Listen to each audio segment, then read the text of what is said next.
in some ways. To give you one example, we all consume, a lot of people consume bhang on Holi.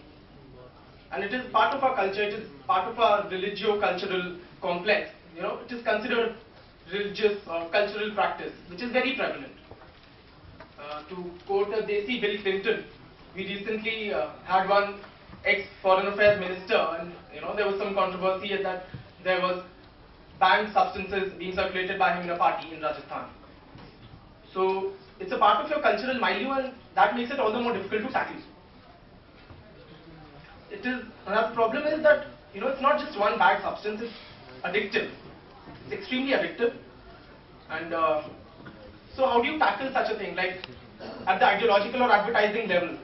For example, there a strong criticism of the Say No to Drugs campaign, which was a very popular campaign otherwise, was that you know it backfired. When you tell somebody not to take something, अगर आप छोटे बच्चे को घर में बोलेंगे कि ये मत छूना, उसको जरूर छुएगा. So when you say that, that kind of adds to the glamour of the thing and makes it more attractive. So these are some of the problems we are facing in dealing with the drug trafficking menace. And yes, it leads to crime, as we have also discussed earlier. Like on the streets of Delhi, the police people call it the Panni Pipe crime. You know, Panni Pipe ka crime, because Panni Pipe referring to drugs in the form they are purchased and sold. Panni Pipe ka crime because people indulge in crime to obtain money so that because they are addicted to drugs and they need to buy things. So of course, and the problem is that our police, especially, they are not trained good enough to deal with this menace. They see it only at the local level. They think, you know, chalo Panni Pipe ka crime hai. But they don't realize that this Panni Pipe trail leads to the international drug laws. So the Panni Pipe trail can lead to, the police should have the capability to track this trail to the international level. And what do we, on the legal front, what can we do? What steps need to be taken to deal with it? We have to strengthen law enforcement.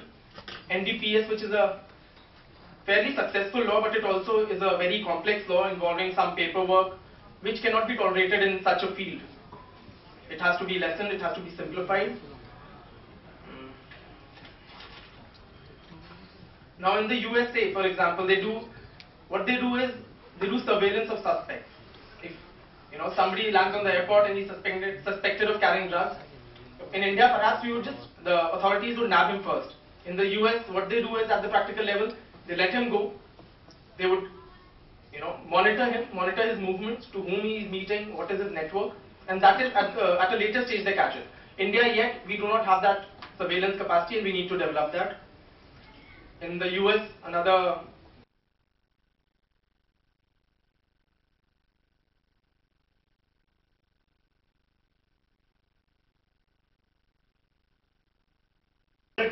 the senior sponsor for government of UP and former senior sponsor for government of India to express his views.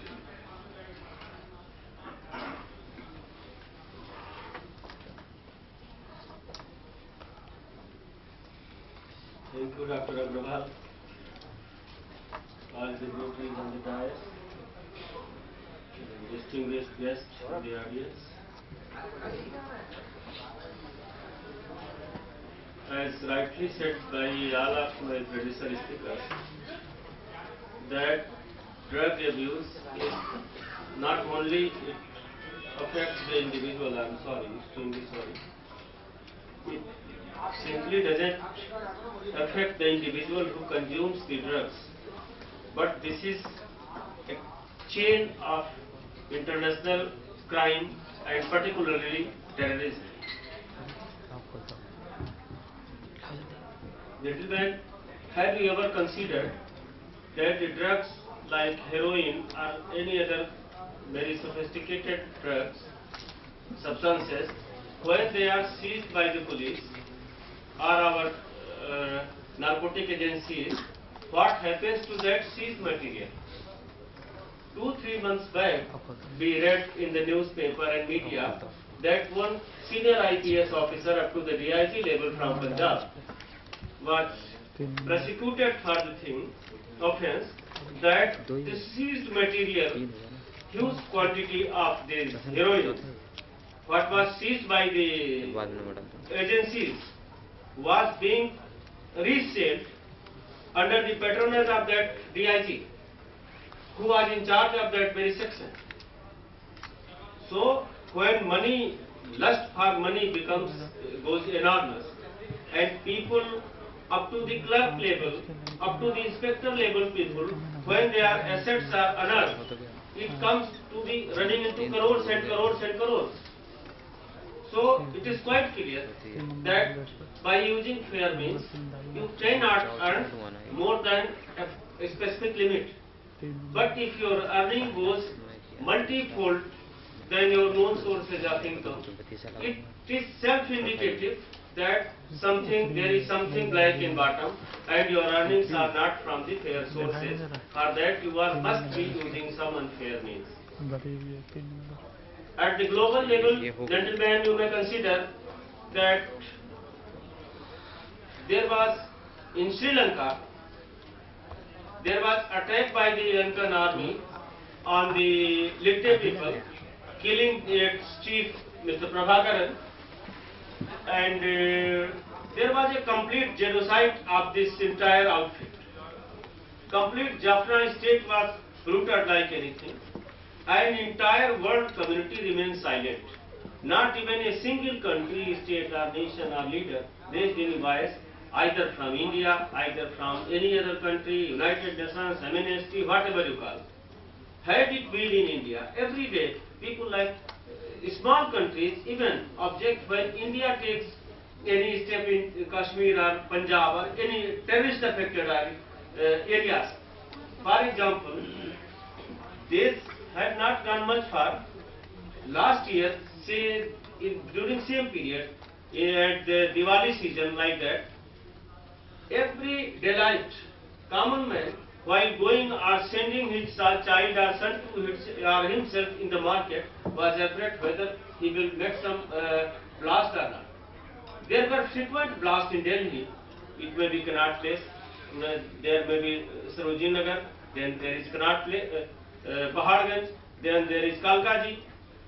But however, our police agencies were able to crack out their nexus, and in Batala House case, they actually picked up the actual culprits.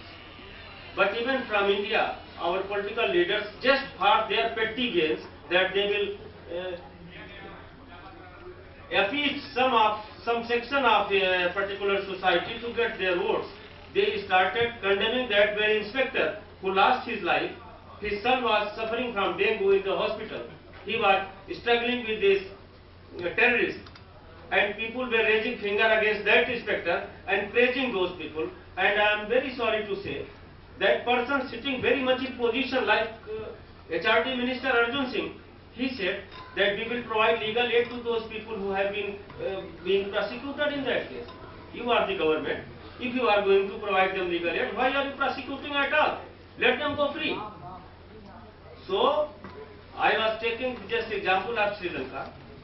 Why nobody raised voice against Sri Lankan government when these Litte people were being massacred? Because when America realized that this drug money is being used by Taliban people in connivance with Litte people, Prabhakaran, they both were using each other for their mutual benefits.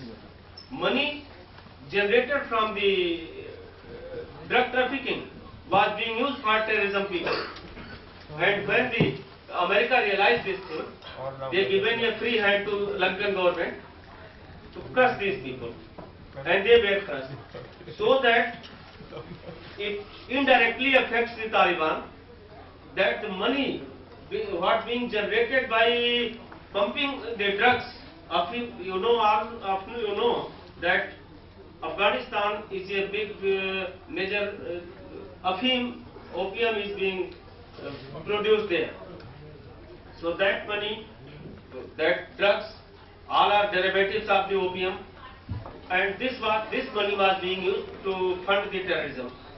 So America indirectly to crush out, to drain the sources of their income, they allowed the Sri Lankan government to suppress this Litte outfit. So unless the government comes, all governments in coordination with each other, The problem is that if in India anything happens, India says these are Pakistani people doing all this. If there is a blast in Pakistan, they say India is patronizing all these attacks and blasts. So such type of everybody is victim, but everybody is playing safe. That pass the buck upon the others, so that people their attention should be diverted to some other aspect, so that their political seat, I mean their chair, should remain safe. Unless we come out of this mentality that let me remain in seat of power at whatever cost it may be, unless you give up this mentality and think that if you are Prime Minister or Minister or Chief Minister or whatever for 5 years, what can you deliver within 5 years for your next generation, coming generation? Unless you come up with this mentality and you are trying to make out the excuses that how can you procure another term at whatever cost, this terrorism problem, or if a drug or terrorism are correlatives of each other. They are mutually promoting each other. So if you crush one, other automatically will be crushed. So please come out of this menace and come out of your personal gains and personal benefits. You kindly think what you will deliver to your coming generation, so that we can at least, if not finished, we can minimize or reduce this problem. Thank you very much. Is having any question or comment?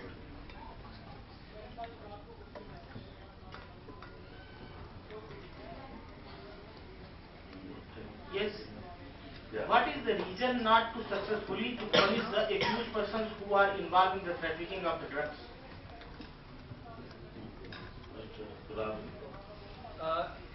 You see, we have our legal system. Of course, you know, we have the bail is not granted easily for any offences, and it is not easy. I've seen that. But beyond that, the trial takes such a long time that after serving for 2 or 3 years, they get bail. Nobody gets bail before 3 years. But then thereafter the trial, it takes so long that that's the only punishment they get away with. And conviction you cannot say. In many cases, the material is changed, the confiscated. Sometimes there is corruption. The investigating officer will sell it. Our agency are also not properly investigating the matter, and they are not producing the correct evidence before the court. It is not only what you said, sir, you are rightly putting the question. So as far as this OPM is concerned and all, the authorities concerned, the investigation authorities concerned, they are doing well. Almost the rate of acquitted is concerned, you see, it's very, very less. Almost all the accused have been completely, they have been threshold, and the punishment has been on the maximum level. Whereas as far as especially in Tamil Nadu or others, they are very strict. Even the fast track courts and all are dealing with in a very sensitive manner, and they are thresholding the accused and all. But the ganja like this, to some extent they are trying to give 3 years and 4 years. They are acquitting it, and thereafter, and the remaining period you have been already inside the jail. That has been the court feels it is okay. Therefore, we can't say that in exemplary that everybody is dealing in the lesser issue. It is not so. Very serious, and the authorities concerned also very serious. That is especially in the OPM and other drugs is concerned, they are very serious, and the punishment is given the maximum level. It's not so. Whether it is not the defect of the law which only punishes the small man or a carrier, and not the real person who are behind all these offences. Yes, rightly what you said. Almost the drug traffickers and all. Some invisible hands are there. They are not some third persons, and those the downtrodden.